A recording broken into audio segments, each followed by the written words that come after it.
మనం ధ్యానం చేస్తా ఉన్నాం.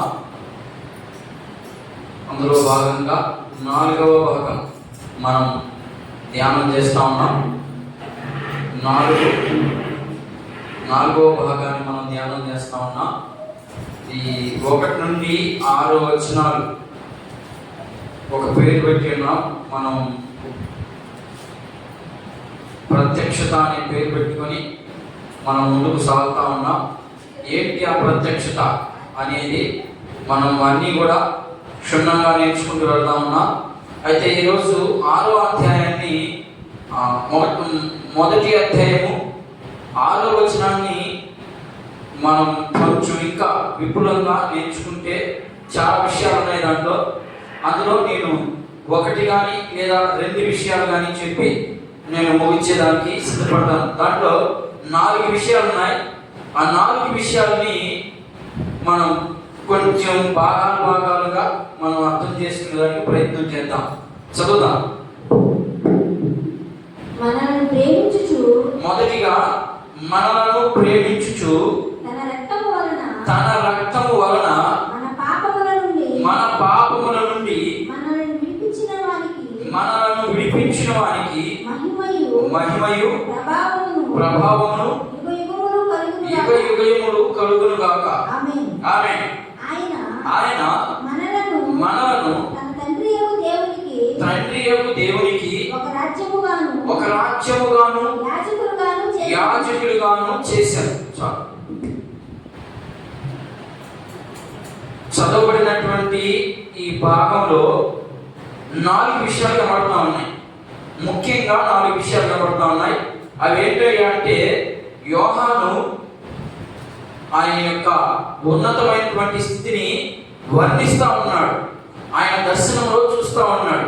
ఆ చూసిన సంగతుల్ని మనకు చెప్తా ఉన్నాడు. ఇదిగో ఇలా ఉన్నాడు ఆయన స్థితి ఇది అని ఆయన యొక్క దర్శనం చూస్తూ మాట్లాడుతున్నటువంటి మాటలు. అయితే అక్కడ రాయబడినటువంటి మాట మనలను అనే మాట కనబడతా ఉంది. మనలను ప్రేమించుచు అన్నాడు. మనలను ప్రేమించుచు అనేది ఒక పాయింట్ చేసుకుందాం. ఈ ప్రత్యక్షత అనే భాగంలో ఇది 4వ భాగం. ప్రత్యక్షత అనే అంశంలో ఇది 4వ భాగం లేదా 5వ భాగం. నేను యూట్యూబ్లో పెట్టినాను, దాన్ని చూసుకోండి ఎన్నో భాగం అయింది. నేను మన రాత్రికి దాన్ని పెడతాను. అయితే ఇది మనలను ప్రేమించుచు అనే ఒక భాగం కనబడతా ఉంది. తర్వాత తన రక్తము వలన మన పాపముల నుండి మనలను విడిపింపువానికి అన్నాడు. అంటే త్రిత్వములో ఉన్నటువంటి 3 దేవుళ్ళను వర్ణిస్తూ ఆయన అంత అద్భుతంగా మాట్లాడుతూ ఉన్నాడు. ఆయన యొక్క గుణగణాలు, ఆయన యొక్క ఉద్దేశాలు, ఆయన యొక్క ప్రేమ ఎలాంటిదో యోహాను భక్తుడు మనకు వర్ణిస్తూ ఉన్నాడు. ఆ వర్ణనలో మనం కొన్ని విషయాలు మాత్రమే నేర్చుకున్నాం. రెండవదిగా ఇక్కడ ఏం రాయబడిందంటే దేవునికి మనలను తన తండ్రి దేవునికి ఒక రాజ్యముగాను యాజకులుగాను చేసెను. ఇక్కడ ఏం చెప్తున్నాడంటే రాజులుగా ఉంటారు, రెండవదిగా యాజకులుగా కూడా ఉంటారు మీరు అని అంటున్నాడు. ఇక్కడ మనం ఈ వచనాన్ని బట్టి పాత నిబంధనలో దేవుడు మనకి ఇచ్చినటువంటి లేదా ఇశ్రాయేలుకి ఇచ్చినటువంటి కొన్ని విషయాలు మనం పరిశీలన చేయాలి. ఏంటి? ఒక వ్యక్తి రాజుగా ఉండాలి లేదా యాజకుడుగా ఉండాలి. ఇక్కడ ఏం మాట్లాడుతున్నాడంటే మిమ్మల్ని ఒక రాజ్యముగాను యాజకులుగాను, అంటే 2 విషయాలు ఒకే వ్యక్తికి ఇస్తా ఉన్నాడు. అది ఎలా సాధ్యం? ధర్మశాస్త్రానికి విరుద్ధమైనటువంటి పనిని. ఎలా విరుద్ధం? ఇశ్రాయేలులో 2 గోత్రాలను సపరేట్ చేసుకొని ఒకరు రాజులుగా పరిపాలించండి అన్నాడు. ఎవరు వాళ్ళు? లేవి గోత్రము వారంతా కూడా ఎవరు? యాజకులు. అంటే వాళ్ళు ఏం చేయాలి? దేవుని పనిని చేసే వ్యక్తులు. అర్థమైందా? ఇంకొకటి ఉంది, రాజులుగా ఉన్నటువంటి ఒక గోత్రం ఉంది. ఏంటది? యూదా గోత్రం. యూదా గోత్రము రాజులుగా ఉండే అధికారం వాళ్ళకి ఇచ్చాడు. ఇశ్రాయేలీలో ఈ 2 గోత్రాల వారికి ఒకరు రాజులుగా ఉండాలి, ఒకరు యాజకులుగా ఉండాలి. కానీ పాత నిబంధన అంతా అలా జరుగుతూ వస్తే మరి కొత్త నిబంధనకు వచ్చేదానికి ఆయన ఏం చెప్తున్నాడంటే ఒకే వ్యక్తి 2 పనులు చేయించంటున్నాడు. అది ఎట్లా కుదురుతుంది? దాన్ని బాగా అర్థం చేసుకున్నానికి ప్రయత్నం చేయండి. మనకు ధర్మశాస్త్రంలో లేవీ పనే చేయాలి, ఇంకొక పని చేయకూడదు. రాజులు పనే చేయాలి, ఇంకొక పని చేయకూడదు. వాళ్ళు పరిపాలించాలి, యాజకత్వం చేయాలి. మీకు ఉదాహరణకి దావీదు మహారాజు యాజకత్వం చేశాడా? చేయలేదు. రాజరికం మాత్రమే చేశాడు. ఎందుకంటే మనకు సర్వసాధారణంగా పలికే మాట ఏంటంటే దావీదు మహారాజు ఆయన యాజకత్వం ఎక్కడ చేయలేదు. చేసినంత రాజరికమే, రాజ్య పరిపాలన మాత్రమే చేశాడు. అయితే యాజకత్వం చేసినటువంటి వ్యక్తులు ఎవరు? ఇప్పుడు మనకు అహరోను ఉన్నాడు. అహరోను మాత్రమే, వాళ్ళ సంతతికి మాత్రమే మనం యెజ్రా గ్రంథాన్ని కూడా చేస్తా ఉన్నాం, ధ్యానం చేస్తా ఉన్నాం. దాంట్లో కూడా లేవి ఎవరు, రాజు ఎవరు అనే విషయాలు అక్కడ కూడా కనిపిస్తా ఉన్నాయి మనకి. దీంట్లోనే కాదు, అక్కడ కూడా మనకి కనిపిస్తా ఉన్నాయి. ఇక్కడ యాజకులుగాను రాజులుగాను ఉంటారన్నాడు. అది ఎలా అనేది వచ్చే వారం చూద్దాం. దాన్ని ఒక భాగం వేసుకున్నాం, ఎందుకంటే చాలా పెద్ద ప్రాసెస్. ఎలా అది సాధ్యమవుతుందా? దేవుని ఆజ్ఞను తిరస్కరించినట్టు అవుతుంది. కానీ ఇక్కడ యేసు ప్రభు ఏం చెప్తున్నాడంటే మీరు నాకు యాజకులుగాను రాజులుగాను ఉంటారన్నాడు. మనం రాజులుగా ఉన్నావా? మరి ఎప్పుడు ఉంటాం రాజులుగా అనే విషయాలు మనం రేపు వారం చూద్దాం. అవి దేవుని చిత్తం అయితే రేపు వారం, దేవుని రాకడ ఆలస్యమైతే ఈ లోపల వచ్చి ఎప్పుడైతే నేను చేయలేను, రాకపోతే వచ్చే వారం దాన్ని ఇంకా కన్ఫ్యూజన్ లేకుండా వినండి. వినడమే ప్రాముఖ్యం. విన్నప్పుడు మాత్రమే మనకు వాక్యం అర్థమవుతుంది. వాక్యాన్ని వినేటప్పుడు నేను చదివేది కూడా అలా ఉందా లేదా అని పరిశీలన చేసుకుంటూ వెళ్ళాలి. అట్లా లేకపోతే మనకేం అర్థం కాదు. అయితే నేను ఒక్క విషయం చెప్పి మాత్రమే నేను ముగించేదానికి సిద్ధపడతాను. ఏంటి అంటే మనలను ప్రేమించుతూ 3 విషయాలు ఉన్నాయి అక్కడ. ఇక మీకు మూడు విషయాలు మిగిలి ఉన్నాయి. 3 విషయాలు వచ్చే వారం చూద్దాం, ఎందుకంటే వివరణ ఇలా సరిపోయింది. ప్రేమించుచు అనే పదం ఎప్పుడు పుట్టింది? ఇది మధ్యలో పుట్టిందా, లేకపోతే యేసు ప్రభు వచ్చిన తర్వాత వచ్చిందా, అంతకుముందంతా లేదా అనే ప్రశ్న మనం వేసుకుంటూ పోతే ఇది మనిషిని సృష్టించబడక మునిపే. ఆయన ప్రేమ లేకపోతే మనుషుని సృష్టించాలనుకుంటాడు. ఆయన ప్రేమ ఎప్పుడుంది? ముందుంది. మనం మనుషులు పుట్టక దగ్గరే ఉంది, పుట్టిన తర్వాత ఉంది, పాపం చేసినప్పుడు ఉంది, పరిశుద్ధులుగా మార్చినప్పుడు కూడా ప్రేమ. ఎన్ని రకాల 4 రకాల ప్రేమలు కనబడతా ఉన్నాయి ఇక్కడ. అంటే 4 విషయాలు ప్రేమిస్తా ఉన్నాడు. ఎవరైనా పాపిని ప్రేమిస్తారా? ప్రేమించరు. ఎవరైనా తప్పు చేసిన ప్రేమిస్తారా? చీకొడతారు అని.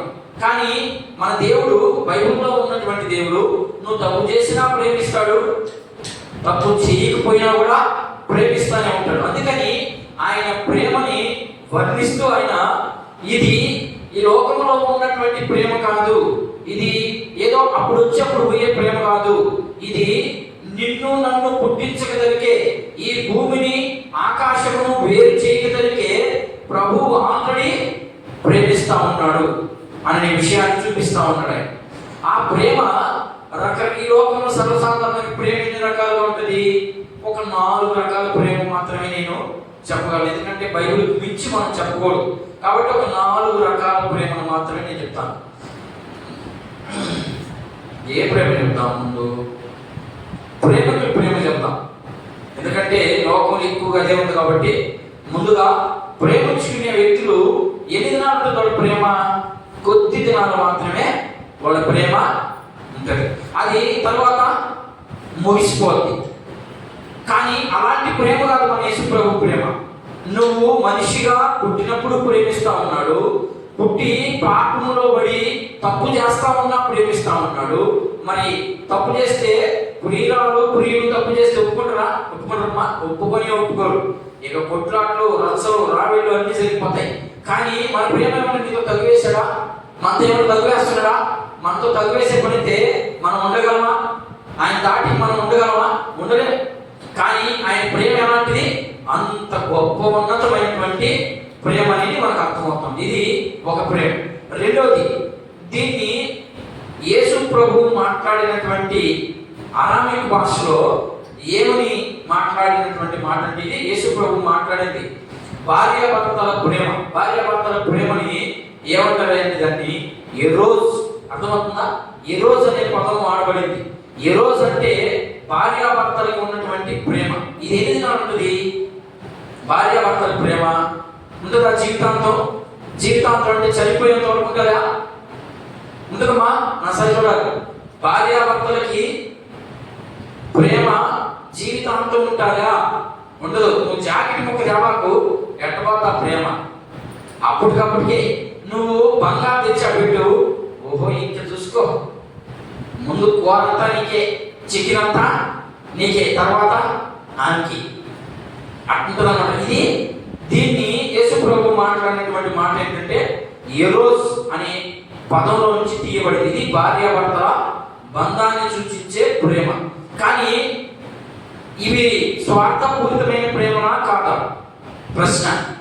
ఇవన్నీ కూడా స్వార్థానికి సంబంధించినటువంటి ప్రేమ, స్వార్థానికి సంబంధించినటువంటి భార్యాభర్తల బంధం, స్వార్థానికి సంబంధించినటువంటి తల్లిదండ్రుల ప్రేమ. తల్లిదండ్రులు ప్రేమిస్తారమ్మా? మనం తల్లిదండ్రులు మనం ప్రేమించే ప్రేమ మనం చెప్పలేము, దానికి వెలగట్లేము. దానికే వెలగట్టలేకపోతే ఇక యేసు ప్రభు చూపించే ప్రేమ వెలగట్టగలం మనం? అట్లే ఆయన ఏమేం చేశాడు మన కోసం? పాపిగా ఉన్నప్పుడు ప్రేమించాడు. నువ్వు మీ అమ్మాయి అన్నట్లు పెట్టిన డబ్బులో లేకపోతే మసాలా బుడ్డీలో డబ్బులో నొక్కి ఉతికాడేస్తాను. మరి మన దేవుడి మాట వినకపోయి మనం ఏం ఉతుకుతున్నాడా? ఏం చేయడం లేదు. కానీ ఇది కూడా స్వార్థపూరితమైనటువంటి ప్రేమే. కానీ యేసు ప్రభు ఉన్నటువంటి ప్రేమ దాన్ని వెలకట్టలేము. దానికి ఏది ఇచ్చినా ఆయన్ని రుణం తీర్చుకోలేనటువంటి ప్రేమ. దాన్నే అగాపే ప్రేమ అంటారు. అగాపే అంటే చెప్పాను కదా మా ఇప్పుడు దాకా, ప్రేమ ఏదో ఒకటి కోరుతుంది, అది ప్రేమ. ఈ లోకంలో నువ్వు నాకి నేను నీకు ఇస్తా, ఇది ఒక ప్రేమ. భార్యాభర్తల ప్రేమ ఆమె ఈయన ఆయన ఇచ్చుకుంటూ పుచ్చుకుంటున్నప్పుడు మాత్రమే ఈ ప్రేమ ఉంటుంది.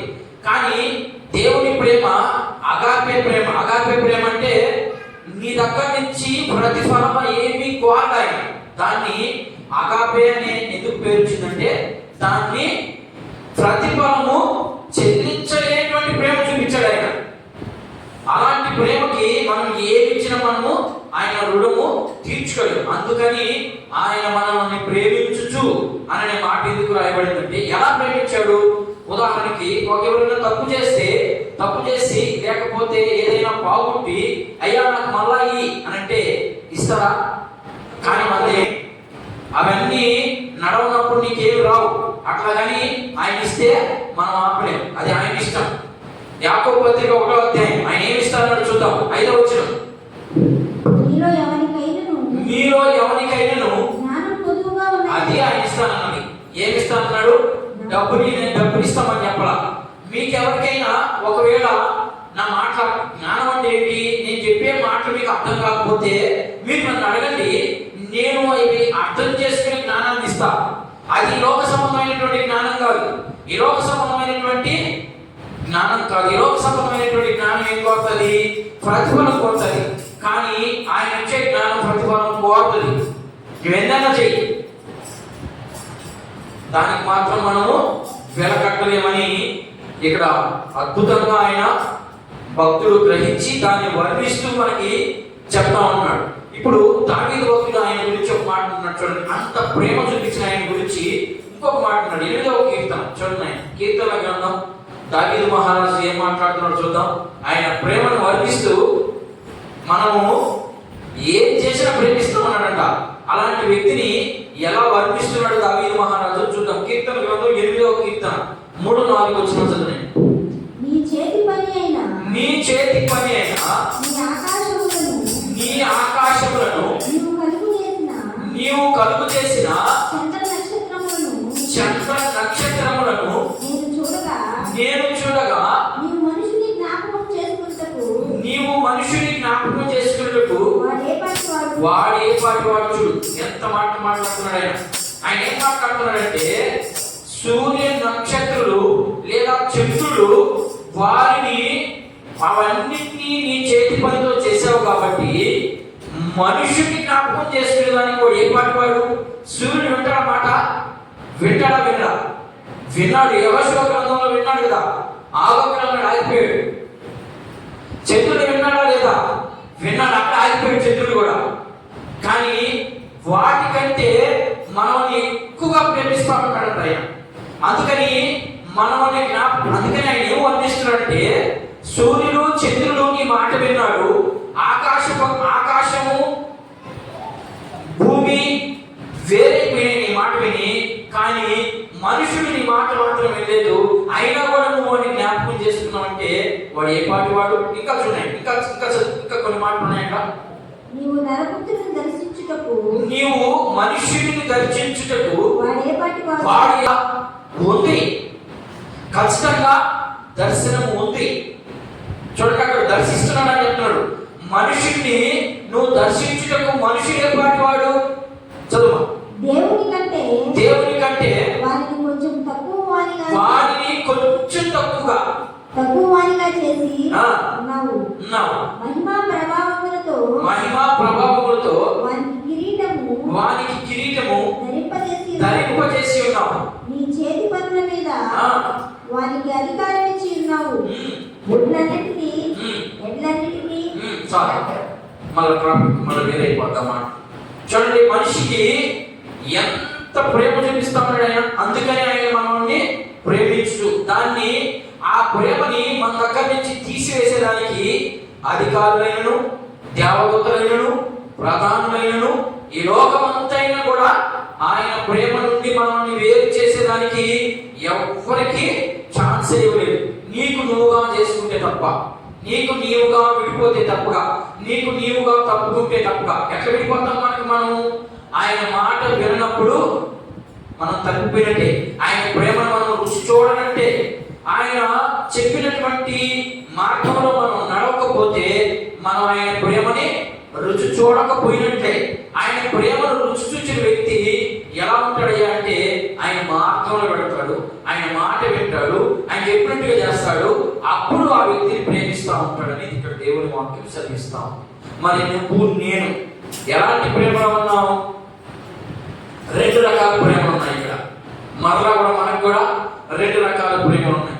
అవి ఏంటంటే, నువ్వు ఇస్తే నేను ఇస్తాను, నువ్వు తెస్తే నేను తెస్తాను. కానీ యేసు ప్రభు నీ కోసం ఏమన్నా నువ్వు తెస్తావని ఆయన ఏమన్నా ఎదురు చేస్తున్నాడా? నువ్వేం ఎత్తుకోబోతావు? రేపు ఏం ఎత్తుకోపోవాలి మనం పైకి? దేవుడు ఒకవేళ మధ్య ఆకాశంలోకి వచ్చాడనుకో, కాసేపుకి మనం చర్చి విడవదలికి వచ్చాడనుకో, వచ్చిన తర్వాత మనం దేవుడి దగ్గరికి ఏమి ఎత్తుకోబోతాం? ఏమి ఎత్తుకోబోతామా? ఏమి ఎత్తుకోబోమా?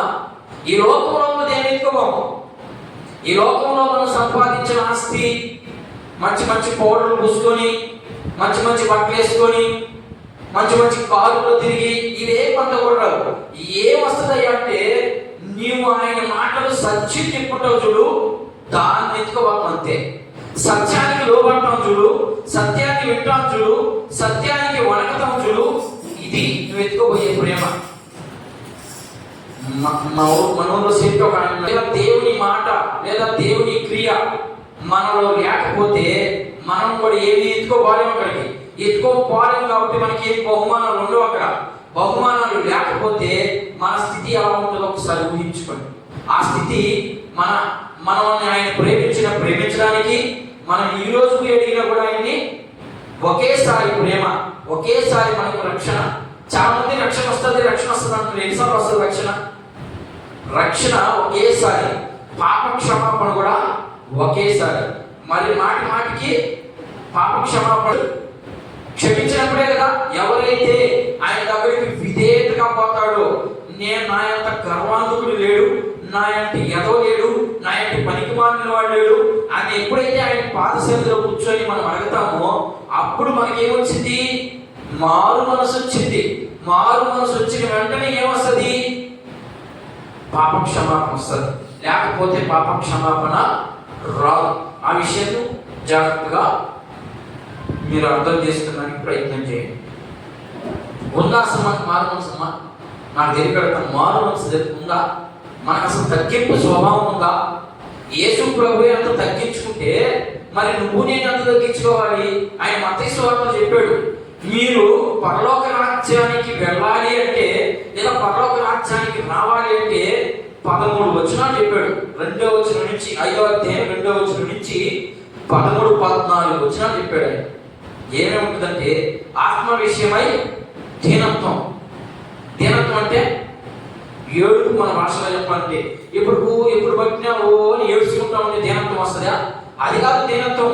దేవుని విషయంలో దేవుని దగ్గరికి వెళ్ళిపోయి, అయ్యా నాకు ఏమి తెలియదు, నేను చేతగాని వాడిని, నా వల్ల ఏమి, అది దీనత్వం. అలా వెళ్ళాలి. కానీ ఈరోజు మనం ఏం చేస్తున్నాము? నాకు అంతా తెలుసు, నువ్వే నాకు చెప్పేది అని చెప్పి పోతున్నాం దేవుని దగ్గరికి. అలా పోతే దాని దీనత్వం అనరు. ఎప్పుడైతే మనం తగ్గించుకొని దేవుని యొక్క అడుగుజాడలో మనం నడుస్తామో ఆయన ప్రేమ అంతా కూడా మనల్ని వెంబడిస్తుందని ఇక్కడ ఆయన చెప్తా ఉన్నాడు.